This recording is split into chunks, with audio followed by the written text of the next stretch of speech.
see this deer over here. Oh, I thought it was fake. You didn't put this here, Ty? No. Let's get it, baby.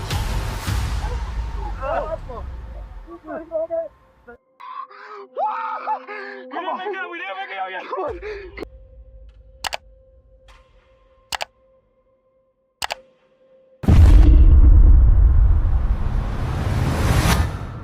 On December 13th, 2025, Sophie from Outdoor Girl Sophie set out on a solo camping trip in a forest near a lake in Denmark, close to where she grew up. Her channel focuses on quiet solo camping and real outdoor experiences. With rain, wind, and darkness arriving early, the familiar setting slowly began to feel uneasy. As Sophie hikes toward the campsite, rain-soaked ground, cold air, and fading daylight make the forest feel heavier than usual. Though this is a familiar area, the silence and early darkness create a growing sense of isolation. Nothing has gone wrong yet, but the environment already feels unwelcoming. So I'm walking towards the campsite and I see this deer over here. Oh, I thought it was fake, but now it moved. What should I do? Should I go there? Is he gonna be angry? I'm a little bit afraid. Now he's just enjoying himself. I'm gonna try and go a little bit closer. So now it's lying down right behind this table. Maybe this is his spot or hers. So I guess I should find another place. I was planning to stay at this shelter here. It has a nice fire pit. So I'm actually really unsure what to do, because now I'm worried if it's sick. It's just lying so still. I'm wondering if I need to call animal control in Denmark, but maybe it's normal. I don't know. I think I'm gonna try and call someone. I don't want it to be lying there in pain. Ikke når jeg nærmer mig altså tæt på den, eller siger høje lyde. Yes, tak. Lady told me to go close to it and check if I could see any wounds or diarrhea around it. But I was a little bit afraid to go too close and I couldn't see anything. She thinks that it might be because they are in mating season now, but she also asked me to send some pictures and videos, and then she would get back to me about what to do. But I'm also a little bit afraid to go close to it. If it's a male in mating season, they can be a bit dangerous. Now I've sent the pictures and a video to Animal Protection. Let's see what they find out. Luckily I have my tent, and then I'm gonna put it up over here. At the lakeside shelter, Sophie notices what she first thinks is a wooden figure. It turns out to be a deer standing completely still. Instead of fleeing, the animal remains there, and later lies down near the picnic table. As time passes and the deer doesn't move, concern sets in. Unsure if it's injured, Sophie contacts Animal Protection Services. She's later told the deer is likely exhausted from mating season, but it stays nearby as daylight fades. The lady from Animal Protection just called me back. She says that even though the deer looks okay, it's very unusual that I can go that close. So she is gonna send out a guy who's gonna have a second look and see if there's anything that needs to be done. I'm gonna keep an eye out for him. Now I really think that it's sick. It has laid its head down into the ground. Even though I'm going very close by it, it's just laying completely still. I hope that that man is coming soon and that he's able to find me.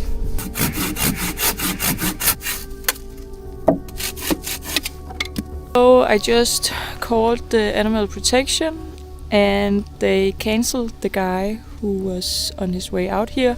Apparently they think, based on the video I sent, that it's just very tired from the mating season. It's just laying there waiting for a new partner. So now I'm gonna find another place to start a campfire. Now I need to get my fire going.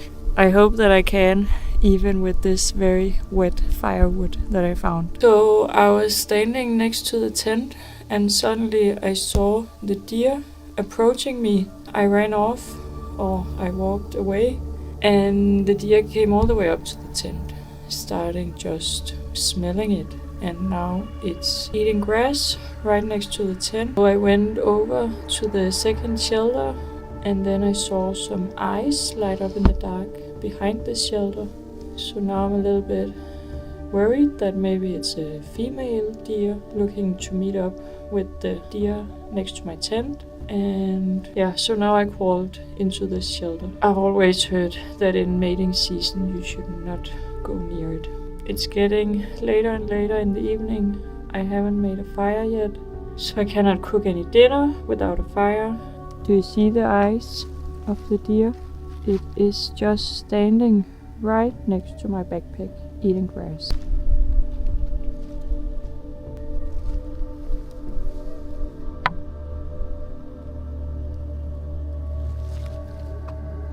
So I have a lighter in my pocket, but my fire starters are in my backpack. And I don't have that much success starting a fire without that support. The food is also in my backpack. Maybe he will go away soon. I don't have any luck with this campfire. I think the wood is too wet.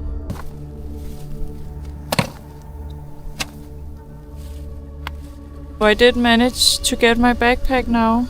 The deer moved a few meters away from the table, so now I have all my stuff except for the tent, where the deer is still standing right next to it. I actually think that I'm gonna go home.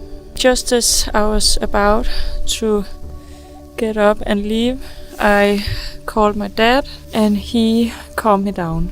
Probably more afraid of me than I am of it.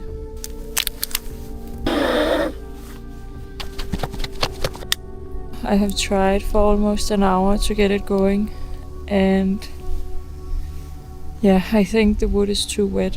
Now I'm sitting inside my tent. I am really hungry, and I have to try and see what I can cook for my dinner.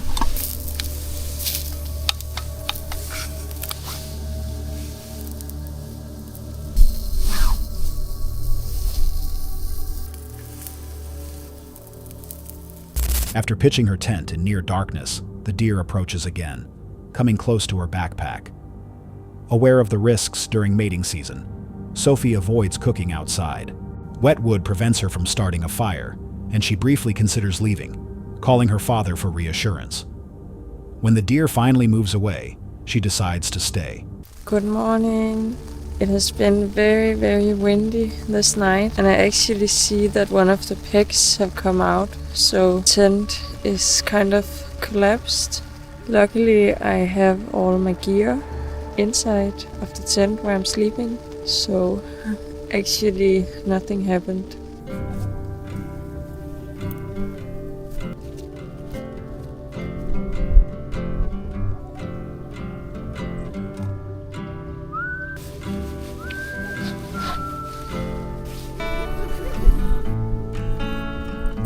The night passes quietly, but strong winds partially collapse the tent by morning.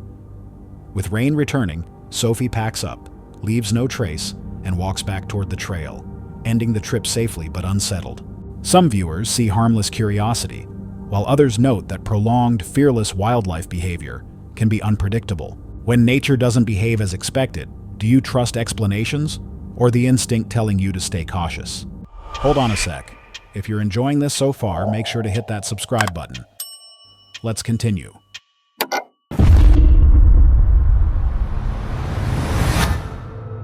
On December 9th, 2025, Gavin from the YouTube channel Groovy Gavin investigates some of the creepiest real animatronics still on display.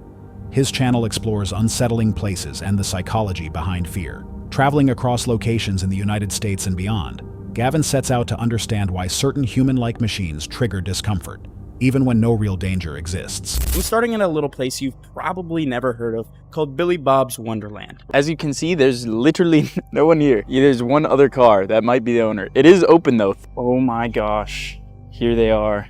There's a ton of animatronics here that all come from an old pizza place called Showbiz Pizza. When I first walked into this little arcade slash pizza place, I ran into one of the only people there, one of the workers. Do people come here usually just for this? Oh yeah, they'll sit there all day and just push the button. Letting all the buttons play a show. Back to the animatronics and how creepy I think they are. A lot of the creepiest videos I see of animatronics, it's all like really bad quality, so I think that kind of adds to the creepiness. So starting off with the left of the stage, the Rolf and Earl Show. These two guys don't sing like the rest of them. They're meant to be a side stage comedy act between an alpha wolf and his ventriloquist dummy. On the 8th day of Christmas, my true love did to me, I got it. Moving over to the center of the stage is the Rockafire Explosion Band. We got Duke LaRue on the drums. His eyes are tweaked out. He's definitely the most chill out of all of them. We got Beach Bear, who has some really creepy old videos. And Mitzi Mozzarella. She kept winking at me. Next, we got the monkey. That's Geronimo on the keyboard. But the main mascot and star of the show is Billy Bob himself, who is just over on the right. He actually just looked at me. We got Billy Bob, who I know a lot of people say online is one of the most terrifying animatronics that still exists today. He also has this friend Looney Bird, who I do think is a lot more creepy, and I even found some videos of him being made. They all play different shows. I can't play any of the audio, unfortunately, because it will copyright me, but it changes from time to time, and it definitely makes the whole thing a bit more uncanny. I think the biggest reason they're creepy to me is their eyes. That's the first thing I look at people. It really does feel like they're looking at you. So I'll group all of these together and give them an uncanny rating of 7.5. Gavin begins at Billy Bob's Wonderland, where animatronics from the Showbiz Pizza era are still preserved. These figures were built for live stage performances, but time and modification have altered their appearance. Their faces, particularly the eyes, no longer convey clear expressions, shifting the atmosphere from playful to unsettling as the investigation continues. We're in San Francisco. We traveled very far here for one thing and one thing only, and this animatronic is called Laughing Sal. People seem to say this is one of the most creepy or uncanny ones, so Musée Mécanique. Here it is. Dude, it's so loud, bro. Why did they make this? If I was a kid, I would 100% have nightmares about this. It's the sound that makes it so bad. It actually sounds scary. The purpose of this was to stand outside of rides or attractions and just non-stop laugh. It was to get people's attention. It became standard practice for any carnival or fair to have one of these. I think what makes this one so weird is the movements are so unnatural. And then the laughing, whoever recorded that, it just sounds terrifying. I'm gonna have to give this one an uncanny rating of 6. I just don't think it was that creepy to me. But what was cool about the place that had Laughing Sal is they had a ton of other animatronics. This one's kind of creepier. I'm not gonna lie, this one's so much more uncanny to me. Look at the eyes, bro. Bro, imagine all of them laughing at the same time in the middle of the night. Oh my gosh, that would be awful. The next stop is Laughing Sal at San Francisco's Musée Mécanique. Designed to draw attention through loud laughter and constant motion, the animatronic operates on repetition rather than performance. Years of mechanical wear have changed its rhythm, making the experience feel intrusive rather than entertaining. We're here with the animatronics. They are creepy, but it's kind of familiar, man. It's kind of comfy. I feel like a little kid again. But what's crazy about these that I mentioned earlier is all of these were converted from the ones at Showbiz Pizza to these ones now here at Chuck E. Cheese. First we got Helen Henny. She was the creepiest. Her eyes are terrifying. Then we got Mr. Munch. This is the man on the keyboard. He kept clocking me, just staring at me. But I believe this is what the gorilla was turned into. Then we got Jasper T. Jowls, probably the same as Beach Bear, I believe. Pascally P. Pieplate. This is the drummer. This is probably what the dog got turned into from Showbiz Pizza. And then finally, we got the main man, Chucky himself, which obviously, like I mentioned earlier, this is what Rolf turned into. Definitely when you get closer to them, they're all a little bit creepier. I don't know if they were glitching out, but when the curtains lowered when they weren't playing music, they keep moving after. It's kind of creepy.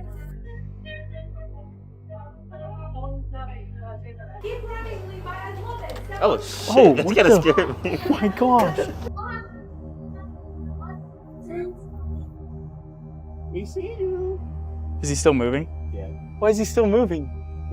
Down. Look at this drop. And that was the final animatronic that I visited. And I did feel the most uncanny at this one. At a Chuck E. Cheese location still using animatronics, Gavin records an unexpected moment after the show ends.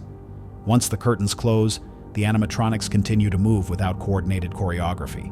Although explained as a normal mechanical state, the unscripted movement after the performance marks the most unsettling point of the investigation. Even without danger, unclear eye direction and movement outside expected moments can trigger deep psychological unease.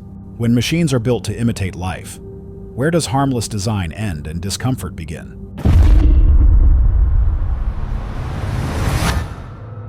On November 20th, 2025, the YouTube channel The Adventurer, known for real camping and survival content, documents a night in a remote forest locals describe as Ankor. A small group sets up camp near a river, expecting a quiet stay. As darkness falls, the forest's atmosphere begins to feel unfamiliar and tense.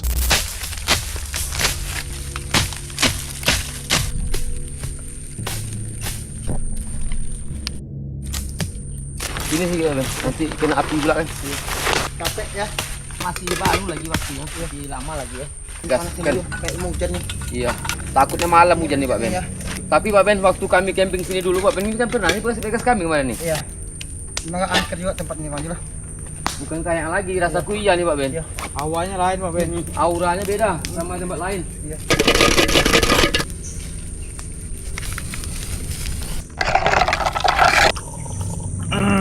Dan sekarang kita akan mendirikan tenda.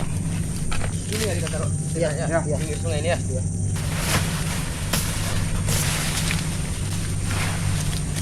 Oke. Ini udah terbuka ya? Iya.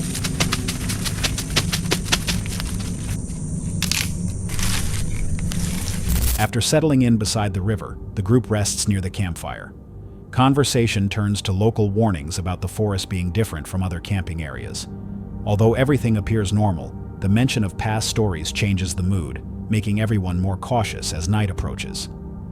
The camp continues its routine, but attention stays fixed on the surrounding darkness. Apa itu? Wih, tunggu. Oh, burung malam. Sahabat The Adventure, katanya di sini kita dapat informasi tadi. Katanya daerah ini agak rawan, kita harus hati-hati. Pak Ben udah menghilang dia. Itu dia. Oh itu Pak Ben. Hati-hati Bang Ben. Apa tuh dah? Woi. Oh Pak Ben. Pak Ben. Alah Pak Ben nih. Jadi apa tadi Pak Ben? Manjat-manjat. Nengok kayu. Oh kayu kering. Kirain apa pula tadi Bang Ben? Kayak ada yang nongol gitu kan? Iya. Oh ada suara tadi. Aku dengar juga suara tadi. Jadi sini depan Jul. Ada yang aneh ya. Barang kita ada yang hilang. Tiba-tiba ini bahaya nih Pak Ben. Iya. Jadi dia masuk. Iya. Mana? Di mana Pak Ben taruh ini Pak Ben? Oh, ini dia ada. Oh itu. Alhamdulillah. Pokoknya ada aja hal-hal yang aneh di sini ya. Lanjut masak.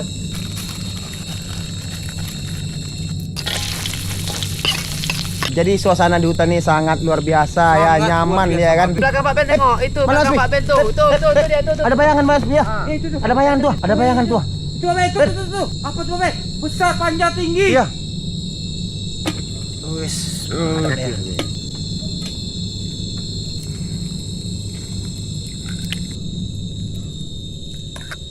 sini aja Pak Ben. Memang sia-sia dia masaknya Maju ya. Patir Maju ya. As the night progresses, several unusual moments occur. Strange bird sounds are heard. A tool briefly goes missing and reappears, and a tall, dark shadow passes behind the campsite. Later, distant howls echo from the forest.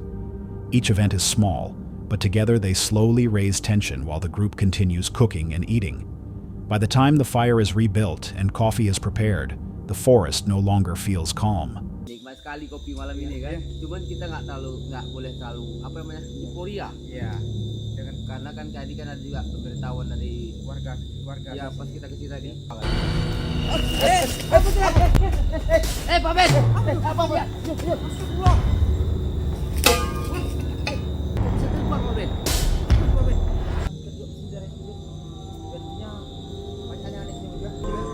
Terbang itu apa ya? Apa tuh? Bisa pintu lagi. Banget sih dah. Artinya daerah ini nggak aman Bang. Apa? Jadi sini Pak Ben. Paben game apa, Ben? Oh enggak, apa? Astagfirullahaladzim. Allah. Jangan ganggu kami. Allah. Pegang, Pak. Astagfirullahaladzim. La haula wala quwata illa billah. Enggak usah terlalu takut kali. Kita banyak berdoa aja Manjul ya. Iya. Suara apa itu? Kita keluar dulu, Pak. Tidur aja langsung. Kalau keluar lagi. Lewat nih. Ya, tidur aja, Pak. Ayo. Tidur kita lagi, yuk. Udah nongol lah. Apa dia? Astagfirullahaladzim. Ya Allah. Nampak aku Mas. Itu dia, Pak. Tidur lagi Mas. Ayo. Astagfirullahaladzim. Tidur punya mata. Ya. Baca doa apa, Ben? Shortly after midnight, the situation escalates suddenly.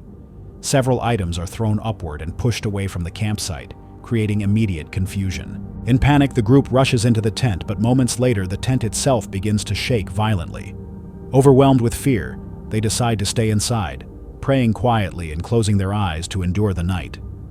Not long after, one person suddenly cries out after seeing what appears to be a human-shaped shadow standing outside the tent, before everything falls silent again. In isolated settings, repeated disturbances can turn uncertainty into fear, even without clear explanations. In places like this, does fear come from the forest, or from the mind trying to make sense of it? On December 14, 2025, two urban explorers from the YouTube channel 2Swag set out toward the coast of Sicily, Italy, drawn by a massive abandoned ferry known as the Iololus Canaras. The channel is known for real-world urbex, entering forgotten, restricted, and dangerous locations. What appeared to be a silent ghost ship offshore soon revealed signs of activity, turning a planned exploration into a tense situation with no clear exit. We are here on the coast of Sicily. This is going to be a fun video. I'm actually excited for this one. We got all the stuff right here. We got an inflatable raft, and I don't know if you see behind me, there's a humongous abandoned ferry, and we're going to take this little dinghy through all this water and see what's on it. It's supposedly really cool and has a lot of stuff on it, so I guess let's see. Ashton, how are you feeling about this? I'm a little nervous, but I'm ready. Look at this thing. This doesn't even look like it's supposed to be a boat. It looks like a backpack. That's what I'm saying. And I don't know if you guys see right there next to it, there's a whole bunch of sunken, like, I guess, fishing boats that are super rusty and probably a hazard, so we're gonna have to be careful of that. How do we do this? What the hell? Let's see. Oh, this is the actual, like, kayak, I think. Oh, my days. Wait, roll it out. Oh, dude, this thing is huge. This is a big boat, bro. Yeah, get it. Okay, drop it in. 3, 2, 1. Alrighty. Well, looks like you are getting in first. You think you can get in? Yeah, I'm gonna just put my feet down. Be careful. You're about to rub on that rusty plate. I'm getting in 3, 2. You in? Yes, sir. I'm coming in. Come on in. Holding. Oh, dude, there's a sunken boat right in front of us. We are approaching. Very close. Oh my gosh. Straight boat graveyards. Dude, holy crap, look at that. It's like a naval ship over there. This is a huge boat. This looks like it carried thousands of passengers. Yeah, we were thinking about trying to get onto some of these boats here, but that honestly seems like a death trap if we were to do that. We just pop our boat and we'll be free. Yeah, holy crap, look how long the boat is. My gosh. Uh-oh.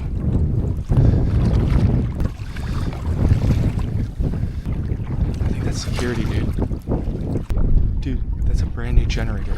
Dude, that's actually security, I think. Yeah. I'm so serious. Why the fuck is there security here? There's security on this boat. Okay, we just have to be sneaky. We'll be fine. All right, I'm gonna try to bring us closer. Start grabbing onto something.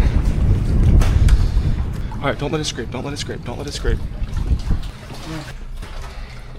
That's definitely security, bro. Dude, we could get like fucked for this. I pray we don't get fucked for this. Can you scoot forward and get off?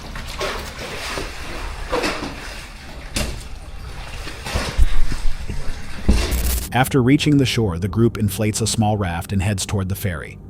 The water is filled with debris, and once they commit, turning back is no longer simple. As the ship looms closer, its heavy tilt and flooded state make the situation feel increasingly uncertain.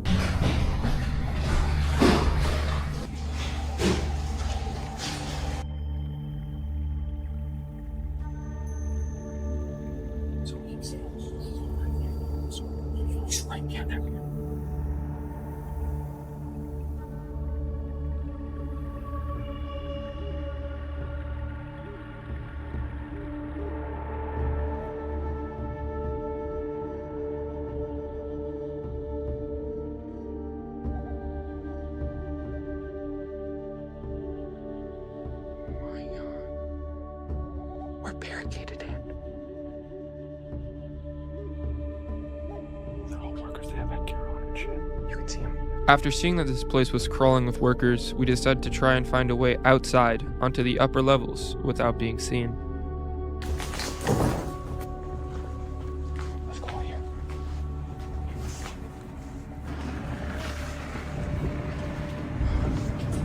There's a staircase right here to the top.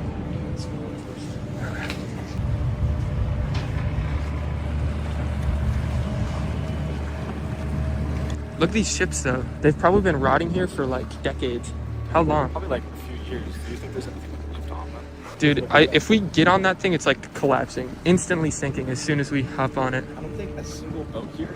Wait, look, that's a boat right there too. Oh, it's part of this boat. It's completely in the water. This thing is, these boats are absolutely cooked. I don't even know if they're worth any scrap metal because of how rusted they are.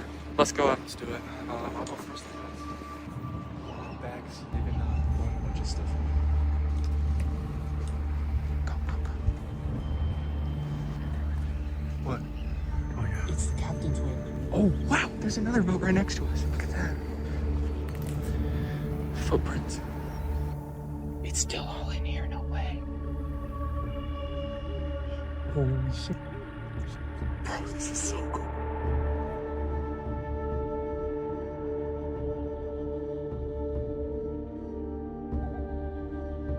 What is this? It's like a little ball. Look at all of the little mechanisms they have. This is crazy. Look at all this. It seems like over the years, birds have gotten in here and pooped on all of this. Wow. It's Greek. It was a Greek boat. I'm in the captain's seat, baby.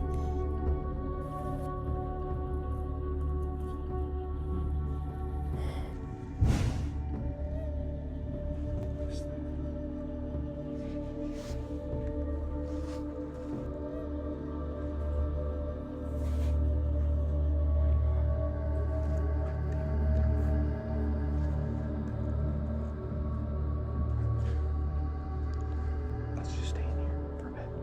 You guys don't understand. You're in the safe room right now. This is where this. Not the safe place. They've already done most of that work here, so they probably have no reason to be here. There's a staircase right there that leads down, and then right outside of these doors, there's another staircase that leads down. So they can come up two different ways right here. We really don't have much time here at all. I don't know how much of this we're gonna be able to explore before we risk getting caught. I think we're good, and then we just get the fuck out of here. So, okay, we're on the 3rd floor right now. The 2nd floor is crawling with workers. The 1st floor as well. Yes, because that's when we came up. It was the 1st floor workers. Then we went up again. That's right below us. Right now. So, I don't know what to do. You gotta leave this room. They're starting to come up. They're starting to come up. Go.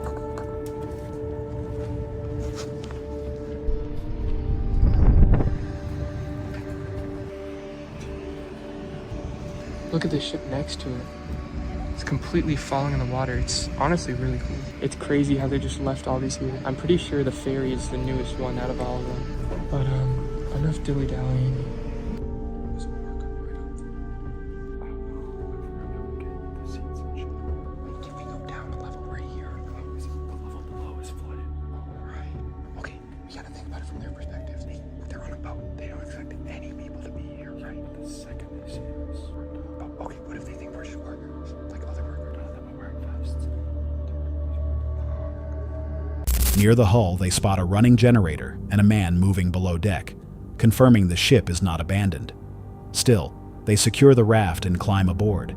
Inside, workers are spread across multiple levels, actively dismantling the vessel. It quickly becomes clear this is an active industrial site, not a forgotten wreck. Ciao. We not be here? Hello. How's it going? English? Tourist. Basta questo video! Pongo!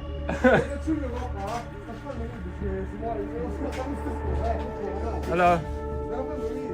Ma come siete entrati? No English! English. What are you doing? Oh, picture. No. Oh, no? No, okay. No video! Will you take pictures? Tourists? Sorry, sir. No. Oh, no? Okay. How the fuck you got here? From where they came? Where are you? The raft. You get here? With the raft. With the raft. We got a raft. We rode on the raft. But you cannot get on board. Yeah. You're not allowed. United States, sir. Like onto the boat or like? Are you guys filming? Video making? Yeah. Have you taken photos? No. I have like You have like a few, but like. Please delete them. Okay. They Well, came for filming. So please show me what you have taken as photos. okay. He's calling the cops. This is not a good idea. This is not a good idea. We should have just left. Okay, go. Just throw all your shit on. Let's go. All right, we're sorry. Go. Just cut the fucking rope. We're sorry. We'll leave. We're leaving. A knife? Yeah. No, dude. God damn it. We're leaving. Sorry. Take the horse. I'm pushing you out. Come on, I'm good. We're not. I'm slow. We should have just left. That was bad. They're really fucking mad. They're calling the police. Okay. You row with that one while I get all six footed. Holy shit. Okay. Start rowing. Go. Okay, I'm gonna get on shore. Put it in there. Get all of our shit in the car. I got Go back. Go. That was so bad. That was so fucking bad. Okay, close it. Close it. Just fly the boat back in the woods. We don't have time. Throw it in the trunk. We can just throw it in the trunk. While I'm rolling enough, you take those and put them in the trunk and have the trunk open, okay? Yep. Have the trunk open. Go. Come down. Hello. Come down.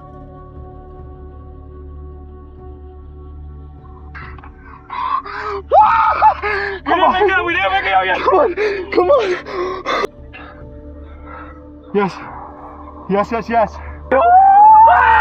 go! Holy shit! Oh my god! Dude, I cannot believe we just actually escaped that. You guys, we were surrounded by like 7 people. Oh my. When they approach and explain themselves as tourists, several men surround them and demand all footage be deleted, warning of police involvement. Under pressure, the group retreats to the raft.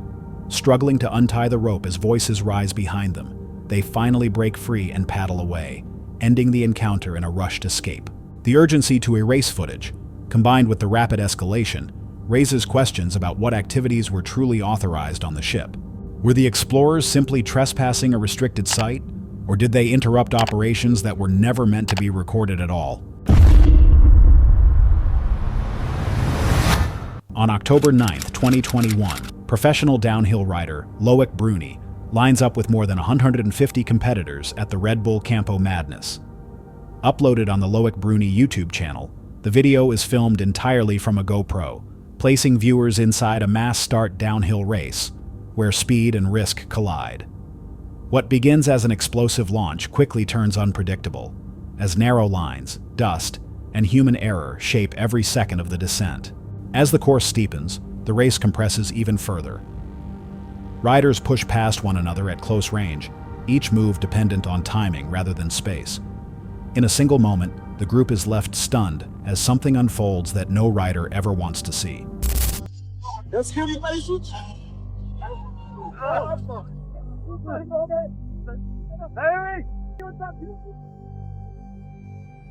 OTB direct!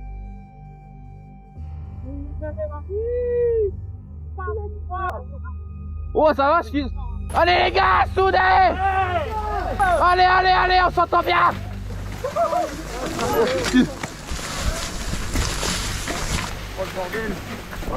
Allez Popo, allez! Allez Popo! Allez! Mec, où tu vas?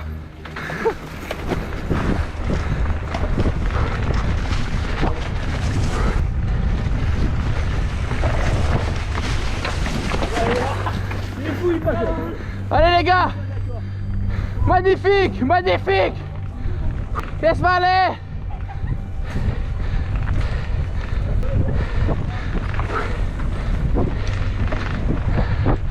Allez, allez, reprends. Merde, pas grave.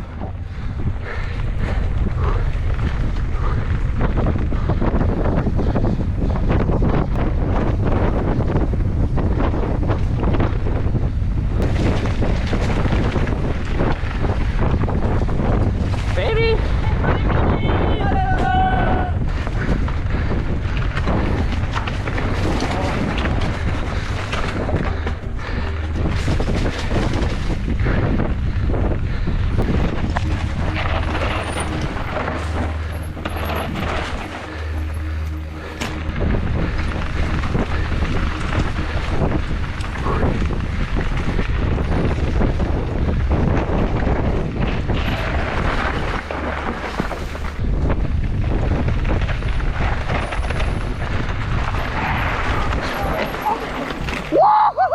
Classe, bien mec.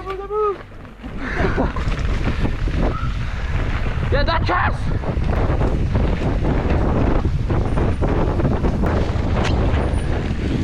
Ouais, ça passe. Propre. Je peux pas faire mieux. On a steep downhill section, the riders enter a sharp right-hand turn from above. One rider ahead commits early and cuts across the line, colliding with another rider who hasn't fully moved through the corner yet. The impact sends the rear rider goes down hard in the dust, bikes tangling as dust explodes across the track. The pack compresses instantly, forcing others to brake or swerve as the race pushes on.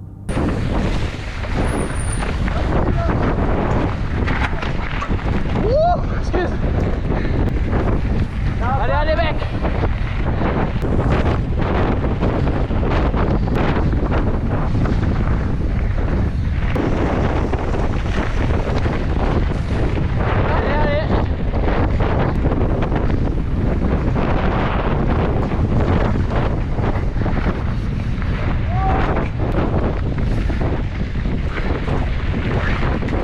Allez mec. Ah, il a cassé la chaîne.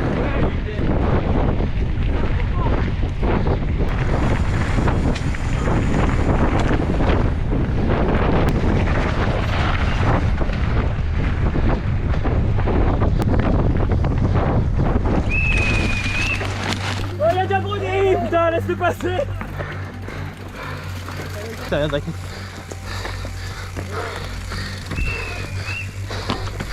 Ah, je craque.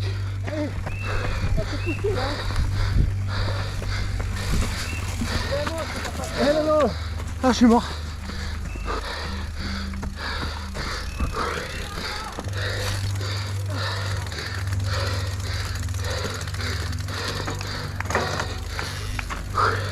Sa mère, c'est horrible.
T'inquiète, c'est bon.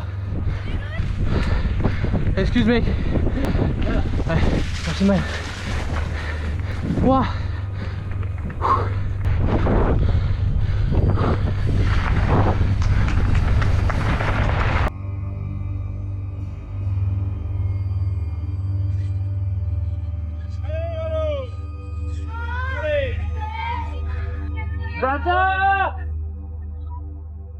magnifique!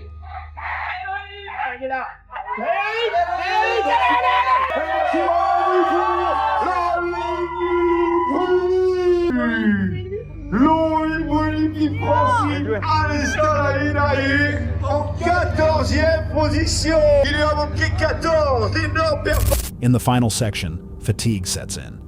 Riders still fight for position until the last moments, pushing through the finish as the chaos finally gives way to relief and silence. Viewers repeatedly point out how aggressive the riding feels, wondering how many crashes happen just out of frame as Bruni pushes through without slowing. If this is what the front camera shows, what kind of chaos is unfolding behind him, completely unseen? On December 29th, 2024, the YouTube channel Smithereens, known for exploring remote and unsettling locations, travels deep into Utah's rocky backcountry. What begins as a quiet exploration of ancient caves slowly turns uneasy as the environment starts revealing signs that feel anything but natural. We're currently on a cave that Ty showed us. It's really insane. We found bones inside, which was really weird. We were taking in this absolutely just gorgeous view here for a few minutes, but now it's time to go to a different cave. It's supposedly got artifacts and all sorts of things in it, so we're gonna take a look at that. Carl's talking about the bones right now that we're finding in there. Something about it's weird, guys. It's really weird. Like, I don't get a good feeling. It doesn't look like human to me. It's like, I don't know. Damn it, it's like a little kid or something. Is this a skinwalker cave? Yeah, now we gotta start asking the question, why did Ty take us here? Yeah, what is their bones doing up in here, man? Yeah, Ty's the skinwalker.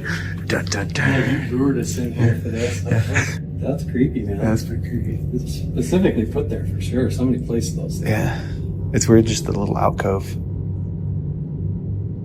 We found these bones in here, which is really bizarre. This is an old Native American cave, and Ty said these were not here, or at least he didn't notice them. So I don't know if I should be touching them, but it's really, really weird. It's almost like makes me think of like an offering or something. Huh. Right? So I took a pee break. I didn't see anything, but man, I feel like something could be watching me on that ridge line, especially with what we encountered last night. Like, imagine, that's a scary thought. There's bones in the tree. There's a skull, a vertebrae, a pelvis. There's a full skeleton in the tree. It is all placed in there. The spinal column and the head. Or that's like the... Yeah, that's a deer up top. It's a pelvis. That is the body of a deer. Why is it in the tree? 6 feet up in a tree. At the bottom of the cave. And why are the other bones up there? There's still like... kind of meat on it, dude. This is like as skinwalker as it gets, man. You didn't put this here, Ty? No. You didn't set this up for us? I wish I thought of it. Yeah, I swear, I wish I thought of it. Dude, that's creepy, man. That's really creepy. Inside a shallow cave, the group begins referring to the area as a possible skinwalker cave, unsettled by how unnatural the placement appears. They discover scattered bones along the ground. At first, they question whether some could be human. Nearby, a complete animal skeleton is found positioned high on a tree branch, arranged in a way that feels deliberate. At that moment, they still believe the discovery is the most disturbing part of the day. Alright, so we're currently in this cave. Fire going on. They're putting together some metate pieces. Pretty crazy. Now, Carl did say that he thought he had heard something scurry past outside of the cave. I'm pretty sure that I heard something run past the opening of the cave, but it was like 40 yards out. Look, one thing I've learned, when Carl says something, it's serious. Carl does not just say things. I kept quiet for a minute. I just wanted to see, but it's probably just a deer, coyote, or something. I mean, yeah, we'll just ignore the bones and, you know. Yeah. Did it sound like something moved through the bushes? Yeah, it sounded big. Right. Dude, I'm telling you, Carl's no joke. Every time I'm with Carl. There might be something out there. Yeah, I heard something. Weird energy up here. Yeah, I didn't want to. I usually keep real quiet about when I didn't want to lead you into it too much, but that way. I know. Let's not project any fear either. Do you see that? That goes way in there, like 20 feet back in there. I'll go in. It sounded like a scuff of dirt in there, though. It did. You want to stick your face in that hole, dude? Go ahead. I'll film it. Here we go. It's always me. Why could I? I'm the designated cameraman now. Ty, get ready to grab his ankles. Hello? Does it just go straight back? Yeah, probably about 10, 15 feet, and then it dead ends. Really? There's nothing in there.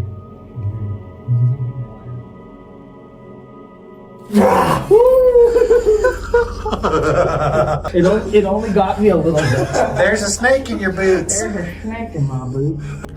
Hello? See, that's when we get talking about. Uh-huh. Like you're chumming for sharks. Uh-huh. What are you guys? I'll catch up with you guys in a minute. I'm just gonna sit tight for a minute. All right, so Carl and Ty just branched off. They went somewhere over that direction. There's their light. It kind of looks like eyes behind me. That's bizarre. All right, we're gonna ignore it. I kind of just wanted to stay in this meadow just for a minute by myself. I don't want to say make myself bait, but I don't know. I kind of want to take it in and like just be here alone for a minute, see what happens. So if anything happens, I'll obviously put it in the video. If nothing happens, well, yeah. See if we see anything on the mountainside. While inside the cave, a sudden sound moves quickly past the entrance. It's heavy, fast, and close, like a large body pushing through brush. No movement is visible. The group later discusses skinwalker lore, including the idea that such entities may follow those who intrude, bringing nightmares and unexplained disturbances long after leaving. Only later do they realize this sound may not have been a warning, but a response. Carl chooses to stay behind alone in the open meadow as the others walk ahead. After calling out, multiple pairs of reflective eyes appear on the hillside between them. They don't behave like typical wildlife. He watches silently, realizing this reaction feels different from anything they've encountered before. Wildlife remains possible, but the timing and responses raise uncomfortable questions. If nothing was there, why did something only appear after being acknowledged? That's all for tonight's video. Which encounter gave you chills? Let us know in the comments below. Got your own experience? We want to hear it. And whatever you do, don't miss what's coming next.